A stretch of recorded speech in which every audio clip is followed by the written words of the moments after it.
मेरा नाम खुशबू कौशल, हड़फड़ बड़गांव ब्लॉक दुर्ग कोंदल जिला कांकेर की रहने वाली हूँ। कहीं बैठी हूँ, एक लोटा जल का मैं क्या गुणगान करूँ। गुरुजी, मैं 2 साल से बहुत ज़्यादा बीमार थी। 17/8/2022 में मेरा गला में एकदम ज़्यादा दर्द हो गया, कुछ चीज़ गटक नहीं पा रही थी। डॉक्टरों के पास गई तो डॉक्टर बोला टॉन्सिल है, फिर दवाई ली पर उससे भी आराम नहीं लगा। समझ में नहीं आया करूं तो करूं क्या। कांकेर के डॉक्टर, रायपुर के डॉक्टर, सबको दिखाया, कोई थायराइड बोलता, कोई कुछ बोलता, कोई कुछ बोलता, पर ठीक नहीं हो पाए। तब किसी ने कहा कि शिव महापुराण की कथा आती है, शिवजी पे जल चढ़ाना प्रारंभ करो। हमारे गांवों में शंकर का शिवालय नहीं है, तो 5 किलोमीटर दूर जाती थी।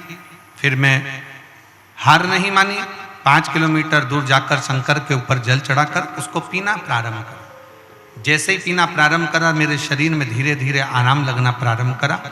मैंने मन में सोचा कि एक शंकर का शिवलिंग अपने गांव में स्थापित कर देती हूँ। मैं शंकर का शिवलिंग लेकर आई गांव में स्थापित करने के लिए, पर गांव के लोगों ने मना कर दिया। कई लोग कहे कि ये अपने देवता नहीं है, कोई कहता है ये अपने देव नहीं है, कोई कुछ कहता है, और आपस में विवाद होने लगा। कोई कहे कि इनको वापिस शंकर को ले जाकर नदी में डाल कर आओ, ठंडा कर कर आओ, पर मेरा मन नहीं माना। तब मैंने अपने छत के ऊपर ही शंकर को विराजमान कर दिया और शंकर का मंदिर छोटा सा बना लिया, उसकी पूजन करने लगी। आज मैं बाबा को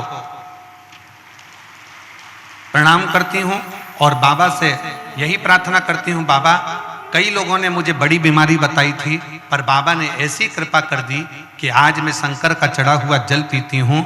मेरे छत पर शंकर विराजमान है, ऐसा लगता है कि मेरा बाप का हाथ मेरे सिर पर है और मेरा शरीर धीरे धीरे पूर्ण तरह से ठीक हो गया। मैं बाबा को यहाँ पर प्रणाम करने के लिए आई।